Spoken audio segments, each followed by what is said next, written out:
Hello and welcome to my welcome back to my continuing discussion with PaulGradenwitz. In my last video, I was talking about Paul's discussion about a tetrahedron being pulled down into a liquid and seeing how the surface intersection changes. I don't know for sure what he was talking about, but I was conjecturing that he was talking about the changes in perspective of if you have a three-dimensional object and you are mapping it onto a two-dimensional space, it makes the angles change around so that sometimes the angles go from up, down, left, right, forward, and backwards, and the apparent angles go from 0 degrees to 180 degrees. And the lengths of lines will seem to grow and contract. Now, reading what I said next, I said distinction should be made because the Euclidean point that I have in mind would be a duration without a spatial extent, but a world line with velocity actually does have spatial extent as it touches events at different locations.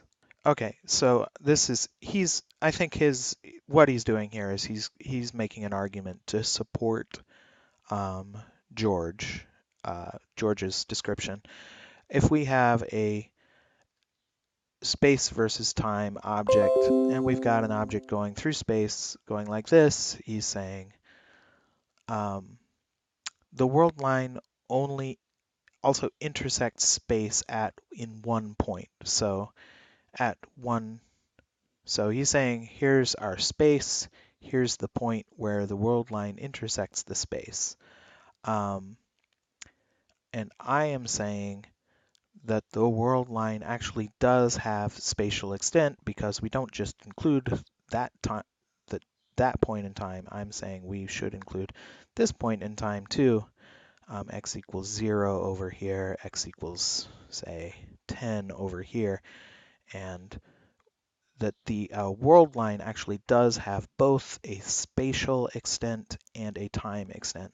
And he's saying the world line he's saying that this is not space down here. He's saying x when at t equals -1, this is not space. At t equals 0, this is not space. Only when t equals now does this become space. I don't agree with the argument.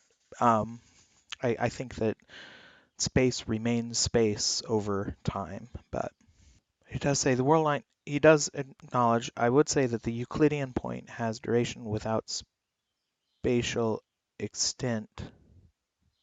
I would say that the Euclidean point has duration without spatial extent. Oh, actually, no, I think that he's agreeing with me here. This is the Euclidean point. I should draw it in another color. Okay, yeah, the Euclidean point is this. Crap, that's the same color I just used. Okay, the Euclidean point is this. The Euclidean point has a duration, so it has a duration t equals -1 to t equals now, without spatial extent, that is at a 90-degree angle to space, and this is the 90-degree angle. And he says, your link to the shell theorem shows that you have also looked into that. And he says, I hope you see my post to George and hope we can discuss it in more detail. Susskind's derivation is in my eyes wrong. It's definitely incorrect in my eyes, and it's incorrect in Paul's eyes. And let's have a brief look at Susskind's derivation just to see what we're talking about. Paul might have a better source for this that's in paper form, but I just wanted to kind of look into this video. This program is brought to you by Stanford University. Whoops, Susskind seems to have two Cosmology Lecture 1s. The one I want is the one without the little vertical thing. Is a galaxy which is at a certain distance away What's its distance here? Its distance is d. Its distance is the square root of x squared plus y squared plus z squared. X squared and y squared and z squared, that's the coordinates of this point over here, times a, the distance from the center. Can you read the, is it easy to read the red? I don't know why I started the red, I just lapsed. So here we are at 3510 in that video, and he's described this distance equals a of t times x squared, square root of x squared plus y squared plus z squared. Now, context is everything, so I'm going to bring over some context. Well, of course it doesn't fit with the, so I'll get his bald head and that diagram there, and here we go. A of t times x squared plus y squared plus square root of x squared plus y squared plus z squared. Now, where did I apply a of t when working with these diagrams? I applied a of t when going from, actually it was a of tau, when going from that diagram to that diagram. Now, I think what he's doing is he's using, basically his a of t is the inverse of my a of t. He's going from here to here to get this being basically what the variables that I called phi, and which is the rapidity space, and his actual distance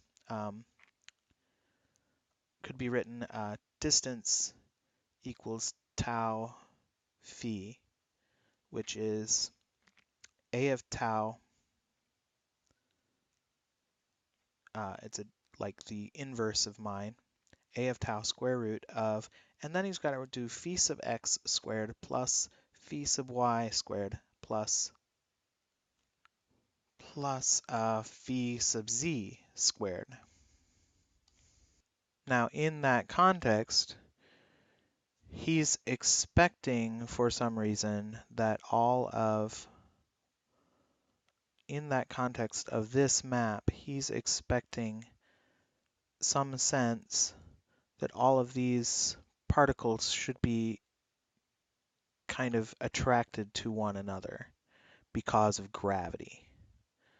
I really would not expect any phenomenon such as that, because as I was describing to Paul, his Susskind's reasoning for expecting these particles to be attracted to each other is based on kind of, I think, what's essentially a misapplication of the Riemann rearrangement theorem, which states that if an infinite series of real numbers is conditionally convergent, then its terms can be arranged in a permutation so that the new series converges to an arbitrary real number or diverges.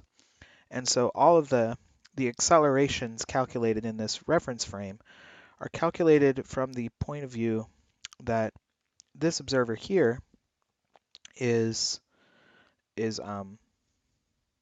so that regardless of who you are in the distribution, we calculate the force as though